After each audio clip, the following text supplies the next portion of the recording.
నేను రక్షింపబడ్డా అంటే ఆల్రెడీ నేను పుట్టక ముందే మా నాన్న వాళ్ళు క్రిస్టియన్స్. మా నాన్నని చూసి నేను విశ్వాసంగా బలపడడానికి ఏంటంటే, మేము చిన్నగా ఉన్నప్పటి నుంచి కూడా మా నాన్న దగ్గరికి ఎవరైనా తేలి గరిచిన వాళ్ళు కానీ,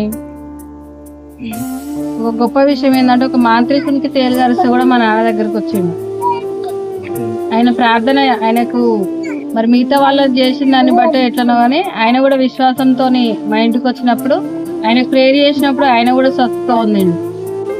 అదే రీతిగా అనేక మంది కూడా ఇట్లా పశువులకు నామేస్తే కొబ్బరి నూనె తీసుకొని వచ్చి దానికి ప్రేయర్ చేయించుకొని పోయి రుద్దుటలు.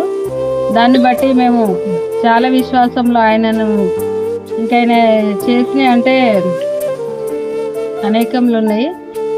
ఇంకొకటి ఏంటిదంటే ఆయనను బట్టి నేను నేర్చుకున్నది, మా దగ్గర అప్పుడు చర్చి లేకుండే, అసలు మా విలేజ్లో సంఘమే లేకుండే.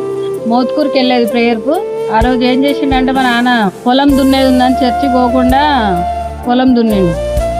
ఆ పొలంలోనే తేలి గరిచింది. ఆయన వచ్చి బయటకు వచ్చి, దేవా నేను ఈరోజు నీ సన్నిధికి వెళ్ళకుంటే నాకు ఈ తేలి గరిచింది, ఈ తప్పు నేను ఇంకొకసారి చెయ్యనని ఆయన ముక్కు నాలుగు రాసి ప్రేయర్ చేసి, ఆ సమయంలో నేను బావి దగ్గరికి అన్నం తీసుకొని పోయినా. ఆ టైంలో అట్లా జరిగింది.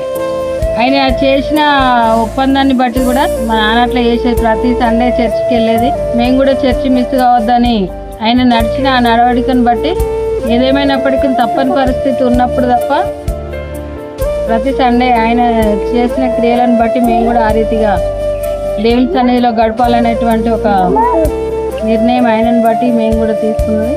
మా జీవితంలో కూడా దేవుని సన్నిధిలో ప్రేయర్ చేసినప్పుడు అనేక మేలులు, పిల్లల విషయంలోని, నా భర్త విషయంలోని, కుటుంబ విషయంలోని దేవుని మాటలను బట్టి ధైర్యాన్ని ఇస్తూ ఆదరణ కలిగిస్తూ ముందుకు నడిపిస్తుంది. అందుని బట్టి దేవునికి వందనాలు చెల్లించుకుంటే చిన్న సాక్ష్యం లేదు.